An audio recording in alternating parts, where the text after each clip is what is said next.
Welcome to today's audio lecture. This lecture will focus on bad news messages. More specifically, we'll be discussing the following topics. First, we'll discuss goals for bad news messages. Next, we'll talk about direct versus indirect bad news messages. Third, we'll talk about indirect bad news message structure. And finally, we'll talk about indirect bad news message style. Let's get started by discussing the goals that you should have in mind when writing bad news messages. As you approach bad news messages, you want to keep three main goals in mind. First, you want to maintain your relationship with your reader. Even though you're conveying bad news, you want to do so in a way that maintains and perhaps even strengthens your bond with the person you're communicating with. Second, you want to make the bad news clear, palatable, and final. While you want to be tactful, while you want to maintain your relationship with your reader, you want to state the bad news clearly enough and finally enough that you don't have to repeat it. And finally, when writing bad news messages, you want to protect your company or institution's interests. Yes, you want to be tactful. Yes, you want to be clear and final, but you want to frame your bad news in such a way that it won't cause headaches, especially legal headaches, for your company or institution down the line. So with those three goals in mind, let's look at the two main types of bad news messages: direct bad news messages and indirect bad news messages, and specify when you should use each type of bad news message structure. You want to take a direct approach to conveying bad news under four main circumstances. First, you want to take that direct approach if the bad news is urgent. If you've got life-changing or potentially life-threatening news to convey to your reader, you don't want to beat around the bush. You don't want them searching for information when they need that information quickly in order to make an informed, thoughtful decision. You also want to take a direct approach when the bad news is not so bad. You want to take a direct approach when the bad news is expected, right? If your reader has anticipated this potential outcome. And finally, you want to take a direct approach if you're writing up, for instance, to a supervisor.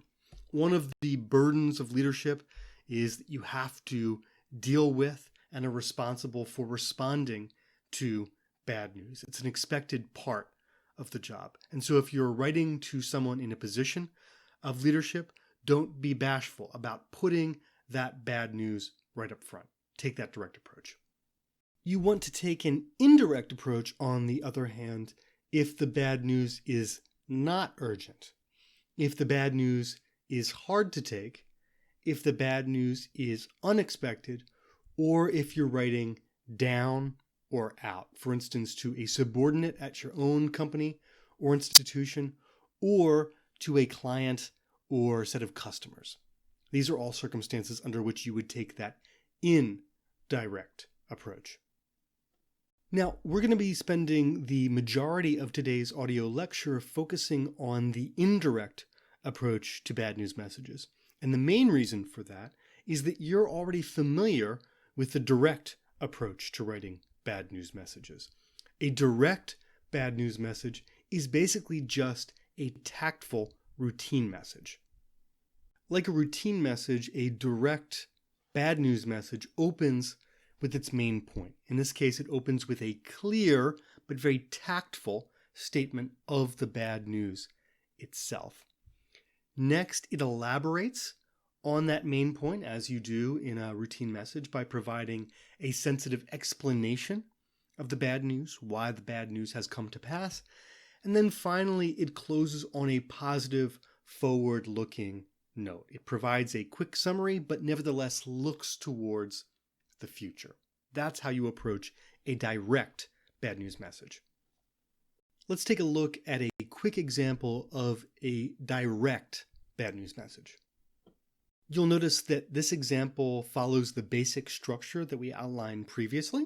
So in the green, we have a summative opening that tactfully conveys the bad news. Then in red, we have a brief explanation of the bad news and how it came to pass. And then in purple, we have a closing summary of the bad news that nevertheless looks towards the future in a hopeful fashion.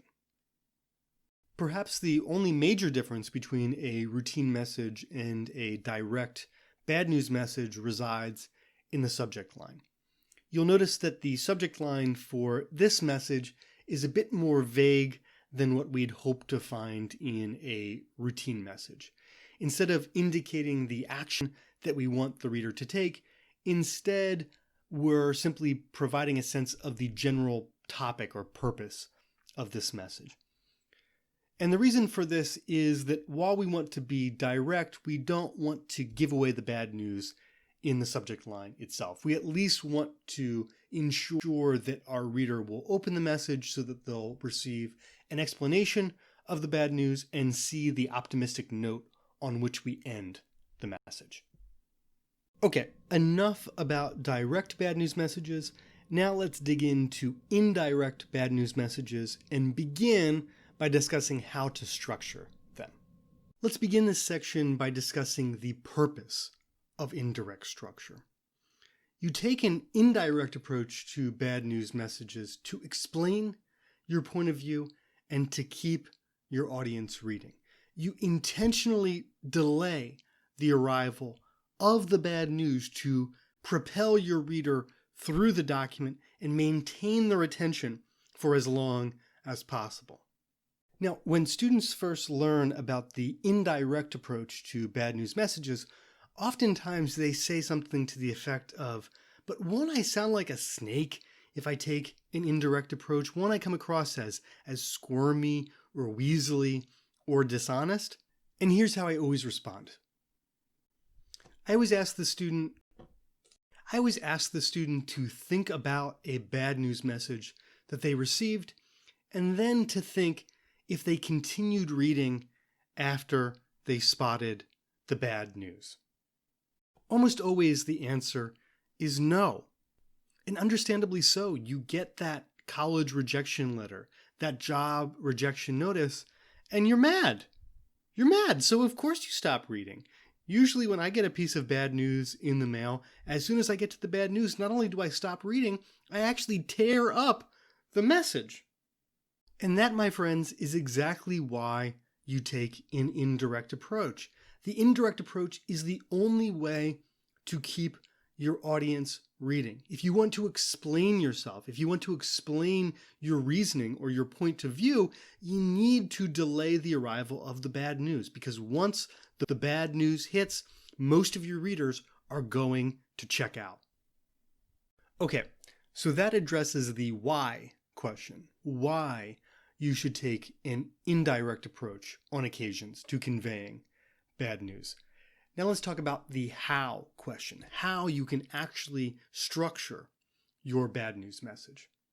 The first thing you need to know is that you should open your indirect bad news message by establishing neutral context. You want to follow that neutral context with an RBR paragraph or RBR section. Your RBR paragraph or section begins by explaining your rationale for the bad news, how you arrived at this decision or this piece of news. It then states the bad news itself, and finally, it concludes with forward-looking resolution. It pivots towards the future and turns the reader's attention towards what's ahead. Finally, your message should conclude with a paragraph or section dedicated to establishing or reestablishing goodwill with your reader. Now, that was admittedly a quick survey of the indirect bad news message structure, so let's take a moment and begin unpacking what each of these terms and each of these elements means in greater detail. We'll begin with the neutral buffer, which should do three main things. First, it should establish a neutral tone. You don't want to come across as either too positive or too negative in this opening section of your bad news message. Second, it should establish context for the bad news, provide some sense of the world or the universe in which the bad news exists, and most importantly, it must not give away the bad news. If you state the bad news in the neutral buffer, it is no longer a neutral buffer. Here's an example of a solid neutral buffer. You'll notice that it begins by reminding readers that after Starbucks loosened its dress code, that employees at the Uncommon Grounds coffee shop had asked to do the same. It compliments those employees on some of the ideas that they provided on how to loosen the dress code most effectively. But critically, it does not give away the bad news. It maintains a neutral tone. You don't know what kind of news you're going to get later in the message, whether it's going to be positive or whether it's going to be negative. After the neutral buffer, you should then move on to the RBR paragraph or RBR section. This paragraph or section should lead with your rationale. You should begin by explaining the reasoning that led you to the bad news. You should then state the bad news once, and finally, you should conclude the paragraph with forward-looking resolution, with information or ideas that turn the reader's attention away from the bad news and toward the future. Now, when you're crafting your RBR paragraph, make sure that you do not put your bad news at either the beginning or the end of the RBR paragraph. We avoid putting our bad news at either the beginning or end of the RBR paragraph because doing so makes the bad news easy to find. And what happens when your reader finds your bad news? They stop reading. So instead, we want to bury that bad news in the middle of the paragraph so that our reader has to first navigate our rationale, our explanation for the bad news. That rationale, that explanation, is the only thing that can possibly make your reader feel better about the bad news. It's the only thing that will help them understand why you arrived at this position. And so you want to foreground the rationale. You want to force your reader to engage that rationale. And only after they've engaged the rationale do you want them to then find the bad news, which should be nestled once more in the middle of that RBR paragraph. Here's an example of an RBR paragraph. It begins with the rationale. That's the text that appears in red. It then proceeds to the bad news. That's the text that appears in green. And finally, it concludes with the resolution. That's the text that appears in blue. Hopefully, you'll notice several key features of each of these elements. You'll notice, for instance, that the rationale, the text in red, is designed to bring readers into the writer's thought process. It seeks to explain why changing Uncommon Grounds dress code is not the right move for the company. You'll notice also that by the end of the rationale, that the bad news is more or less apparent. You can see it coming, even though the writer hasn't stated it yet. That's normal. The reader should be able to infer the bad news by the time that they get to the end of the rationale. But the bad news should nevertheless only be stated once. It should be stated clearly, but it should nevertheless be stated tactfully. Finally, after you've stated that bad news, you want to pivot towards the future. You want to direct the reader's attention towards something more positive, which is exactly what this concluding rationale does here. Finally, once you've dispatched your RBR paragraph, you want to close out your indirect bad news message with a goodwill close. Now, this portion of your message is admittedly and almost certainly the least important part of the message.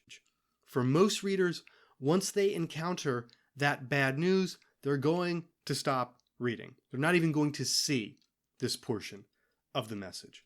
But for those who do persist until the end, you want to spend the remainder of the message reaffirming and reestablishing your relationship with the reader.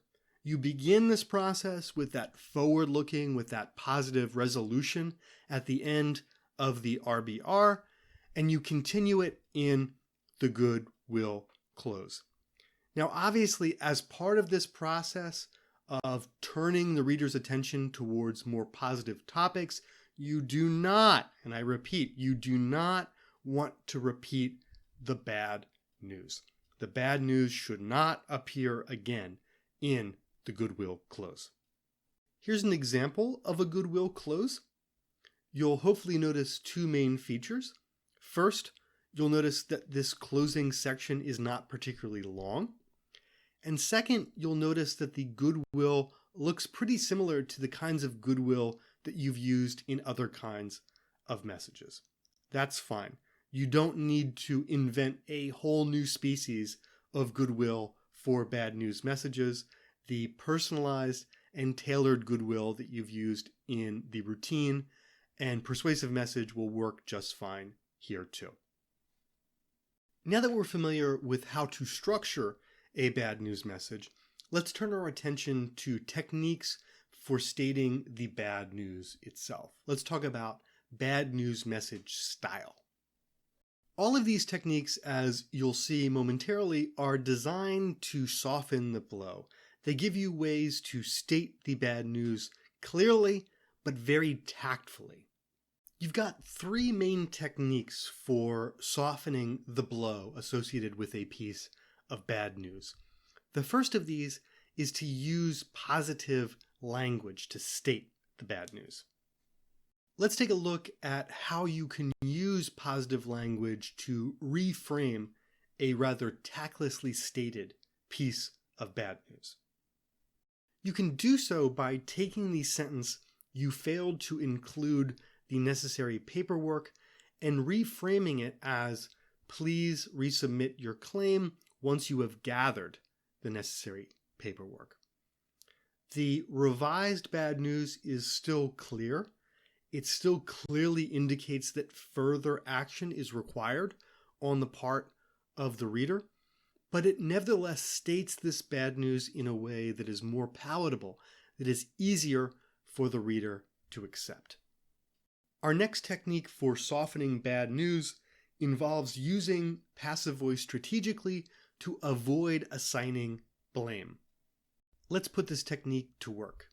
Instead of saying, "You did not format this document correctly, so I took 4 points off," you can say, "This document is formatted incorrectly, so 4 points were deducted." The revised version of this bad news uses passive voice twice, "is formatted," and "were deducted" to avoid assigning blame for either the initial mistake or for the penalty that occurs as a result of the initial mistake. The latter version is still clear, but it feels more palatable. It again feels more tactful. Finally, you can soften bad news by subordinating it, by pushing it into a subordinate clause, a portion of the sentence that cannot stand alone as an independent sentence.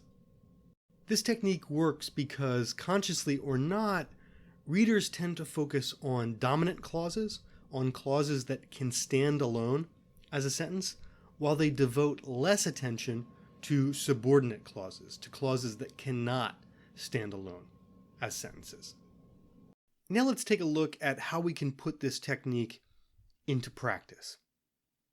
By subordinating the bad news, you can take that rather tactlessly phrased, rather aggressive statement that appears at the top of the page, and you can reframe it as the statement that appears at the bottom of the page. Although your current draft is unacceptable, you can review the attached revision notes and resubmit your work by 11/15.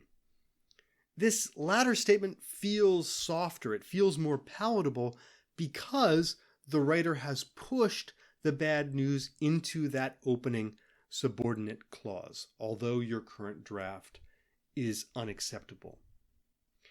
This subordinate clause cannot stand alone, and as a result, the reader pays less attention to this portion of the sentence.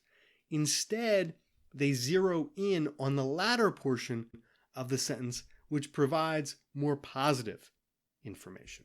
That's how subordination works. And that, my friends, brings us to the end of today's audio lecture. As we part, please recall the main goals that you should keep in mind as you write bad news messages, whether direct or indirect.